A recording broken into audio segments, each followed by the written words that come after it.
Hello, BookTube, and welcome back to March Mystery Madness. I took a few days off from March Mystery Madness, but I wanted to get back to it because we only have a few more days left in the month. It's a big YouTube event. It stars a whole bunch of great channels.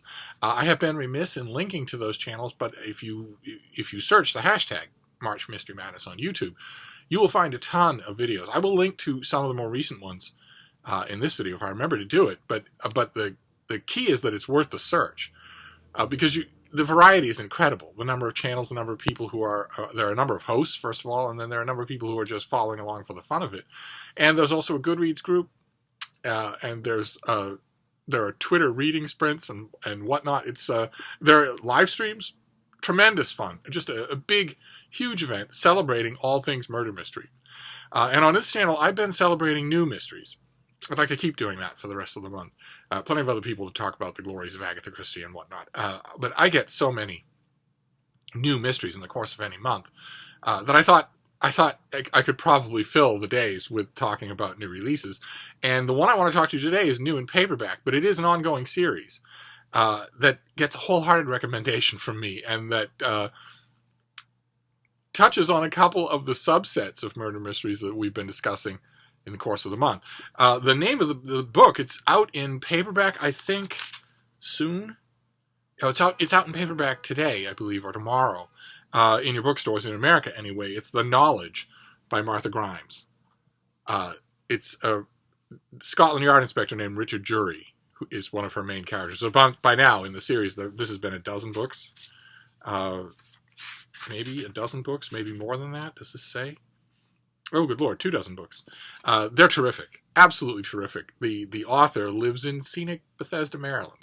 But the books are drenched in London lore. This one especially. This one more than most, because the knowledge that's mentioned in the title is a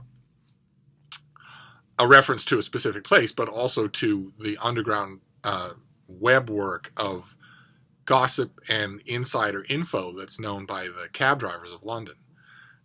And there's a murder. Actually, let me read you this here. Robbie Parsons is one of London's finest, a cabbie who knows every street, every theater, every landmark in the city by heart. In the backseat of his classic black taxi is a man with a gun in his hand, a man who just a few minutes ago brazenly committed a crime in front of the Artemis Club, a rarefied art gallery cum casino, then jumped in and ordered Parsons to drive. After the criminal escapes to Nairobi, Detective Superintendent Richard Jury comes across the case in the Saturday paper and immediately recognizes one of the victims of the crime.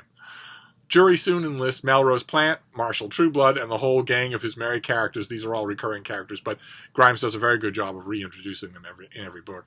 To contend with a case that takes unexpected turns into Tanzanian gem mines, a casino in Reno, Nevada, that's no longer in business, and a pub that only London's black cab drivers, those who have, quote, the knowledge, can find. And the thing that sets Jury apart from a lot of other figures in similar, Scotland Yard ongoing murder mysteries is that he's not somber. Most of these individual inspectors are. They are somber, they know poetry, they quote mordant lines at death scenes, and they hardly ever crack a smile. Jury is not like that. In fact, there's a scene where he's talking to someone who's easily a suspect, although he hasn't quite said it yet. Goes to the person's palatial digs and is offered a meal. Zane laughed. Speaking of food, you didn't say if you wanted coffee. Coffee, fine. Your place looks a bit like a restaurant, and that dining room upstairs. Or downstairs. It's my chef, Zane replies. He's terrific. He should be at La Gavroche or somewhere like that. I'm holding him back. Since he was unfamiliar with La Gavroche, Jury knew he'd fare no better with the somewheres. Zane ran his storm-gray eyes over Jury's face as he poured the coffee and pushed the small silver tray holding cream and sugar toward him, together with a silver plate holding the scones. You're strange for a Scotland Yard superintendent. You're not the first to say it, Jury added, nodding. Jury added nothing to the coffee. Do you always engage in banter on a murder inquiry? Always. So let's banter about why you're delighted to see me. He stretched out his legs. And that never fails. Jury is a dangerous man. And Grimes offsets that perfectly. In fact, she underscores it perfectly by giving us scene after scene in which he takes very little around him seriously. It's tremendously well done. As you can tell from the narration of that scene, it's not just Jury. If you're going to do a character who's cracking wise, a character who has a bit of a jaundiced, humorous, sarcastic view of the world, your narration, just in general, has to reflect that. It can't be just that character who's doing that. Your narration also have to have a little bit of a skip in its step. And these books always do. I've read Precious Little Martha Grimes that wasn't Richard Jury, but these books are wonderful. So this one comes out in trade paperback I think it has a release date of Tuesday of this week, tomorrow. New books tend to come out on Tuesday, but if the book is not strictly embargoed, sometimes bookstores will ignore that. Paperbacks might not, a bookstore might not care. So this might be out already. But I believe that this book presages the appearance of a new book. Let us consult the pub sheet and see if that is true. This comes out, let's see here. This comes out in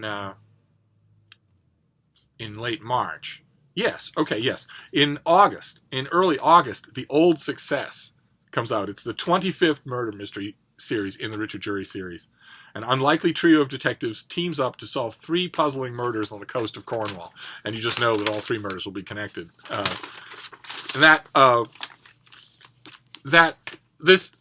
The characterization of Jury that I've described here touches on another kind of murder mystery, the subset under the huge umbrella of murder mysteries that we've been talking about here on March Mystery Madness, which is the charismatic crime solver, the inheritor of the mantle from the gifted amateur that was so in vogue almost 100 years ago, where the police are stymied and are largely portrayed as dumb, unintuitive blocks of stone, and an amateur who is diffident and a bit of a dilettante sort of waltzes in and solves things. I don't know of any, off the top of my head, I don't know of any explicit exponents of that subset that are still going on today, because it's so insufferable. In the 21st century, the cops would shoot such a person, not take advice from them. They certainly wouldn't take abuse from them. And it's also superfluous in an era where the police don't just have dogged determination, as they do in historical murder mysteries, and the arm of the law on their side, but where police also have legitimate tools. They have legitimate crime-solving tools, equipment, technology, that I could understand maybe if the consulting amateur were a super specialist in some way or other, and maybe there are cases like that, maybe there are ongoing series like that. I'm trying to remember if maybe there's a coder or hacker or something like that who swoops in and helps to solve cases. I'm thinking of Elizabeth Salander, but I'd rather not. Instead, what we have is, I think, a natural sort of divergent descendant from that category, where we have someone who isn't an amateur. Jury is a Scotland Yard inspector, but he has something of that attitude, almost devil may care. It can be refreshing. I certainly view it as a change from Martha Grimes is famously part of a trilogy with Elizabeth George and the late P.D. James, and I find Jury refreshing from Adam Dalgliesh or from Inspector Linley. He's different from them, but what I wouldn't give. I ordinarily frown on posthumous pastiche novels of that kind of what I wouldn't give if somebody out there would write a book that teamed them all up. That would be great. Somehow. I don't think it could happen. But anyway, I had to mention Martha Grimes during March Mystery Madness now, didn't I? So I want to recommend this book. I want to recommend this series. You don't really need, as I mentioned, to jump in early in the series. It's terrific fun. So that's going to do it for March Mystery Madness today. But I'm going to try and do this every day until the month is over. And I want to finish up. I have a few more books that I want to talk about. But I want to finish up, I think maybe the last week or the last few days, by looking ahead. By talking about some upcoming murder mysteries that are not out in in the month of March that are coming further in the summer that I still want to talk about and recommend. But one way or another, we'll get to that later. So I'm going to wrap this up for now, and I will do my best to remember to add links. I always forget to do that, no matter what it is. But I will try, because the other March Mystery Madness channels are doing fantastic work. I want to at least, link to a few of them, and hopefully the YouTube algorithm will do the rest. Anyway, I will wrap this up, but we will be back. Thank you, BookTube.